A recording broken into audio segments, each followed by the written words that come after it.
আর এখন খবর পাওয়া যাচ্ছে ইতিমধ্যে বিধানসভায় পৌঁছে গিয়েছেন মুখ্যমন্ত্রী মমতা বন্দ্যোপাধ্যায়। সরাসরি কথা বলবো, আমাদের প্রতিনিধি কৃষ্ণেন্দু অধিকারী আমাদের সঙ্গে রয়েছেন। কৃষ্ণেন্দু, কখন পৌঁছলেন মুখ্যমন্ত্রী?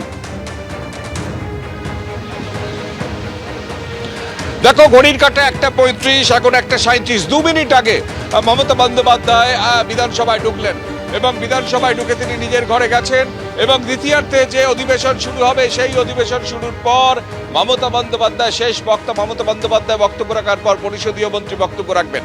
অর্থাৎ যে অধিবেশন নিয়ে এত কৌতূহল এবং যে অধিবেশন নিয়ে শাসক এবং বিরোধীদের মধ্যে দ্বৈরথ, যে অধিবেশন নিয়ে যে টাইমিং নিয়ে তুমি বারবার বলছো যে মমতা বন্দ্যোপাধ্যায় যখন অধিবেশনের ভেতরে বলবেন তখন বাইরে বলবেন বিরোধী দলনেতা, ঠিক সেই প্রেক্ষাপটে মমতা বন্দ্যোপাধ্যায় কখন আসেন সেই কৌতূহল ছিল। 1:35 নাগাদ মমতা বন্দ্যোপাধ্যায় গেট দিয়ে বিধানসভায় ঢুকলেন, তিনি নিজের ঘরে গেছেন। তারপর অধিবেশন শুরু হলে সেই অধিবেশন কক্ষে যাবেন। তারপর অধিবেশন কক্ষে যাওয়ার আগে দলীয় বিধায়কদের কয়েকজনকে, সিনিয়র বিধায়কদের তিনি ডেকে গোটা বিষয়টা নিয়ে আজকে তার সিদ্ধান্ত জানাতে পারেন।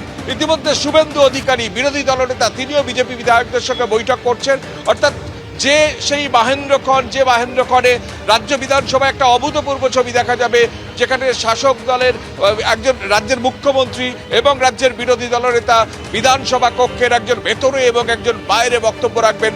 রাজ্যের যে বাজেট, সেই বাজেট অধিবেশনে রাজ্যপালের বক্তব্যের উপর যে বক্তৃতা মমতা বন্দ্যোপাধ্যায়ের আগে অধিবেশন কক্ষে শুভেন্দু অধিকারী ডাকার কথা ছিল, সেইটা কার্যত সম্ভব হচ্ছে না, কারণ গতকালই শুভেন্দু অধিকারী সহ 4 জনকে সাসপেন্ড করা হয়েছে 30 দিনের জন্য।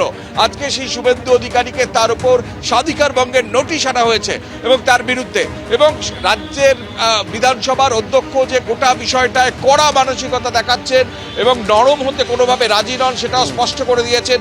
বিধানসভা যে দুর্বল নয় সেটা স্পষ্ট করার সেই বক্তব্য তার মধ্যে ছিল। অন্যদিকে বিরোধী দলনেতা তিনিও স্পষ্ট করেছেন কালকে যে কারণে, যে লজিকে আজকে তার বিরুদ্ধে স্বাধিকার ভঙ্গের নোটিশ আনা হয়েছে, কার্যত সেই বক্তব্যই প্ল্যাকার্ডে, স্লোগানে এবং তার টি শার্টে লাগিয়ে আজকে তিনি এই স্লোগানকে রেখেই তারা ধর্নায় বসেছেন। আমি আরেকবার এই ছবিটা আপনাদের সামনে রাখছি, যখন মুখ্যমন্ত্রী তিনি প্রবেশ করছেন বিধানসভার মধ্যে।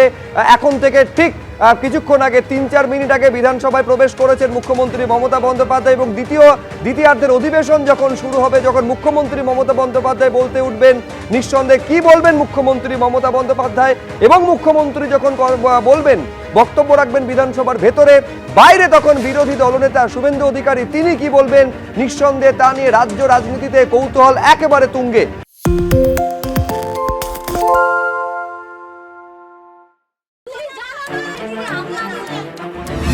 বাংলা চেঁচামেচি চায় না, বাংলা খবর চায়।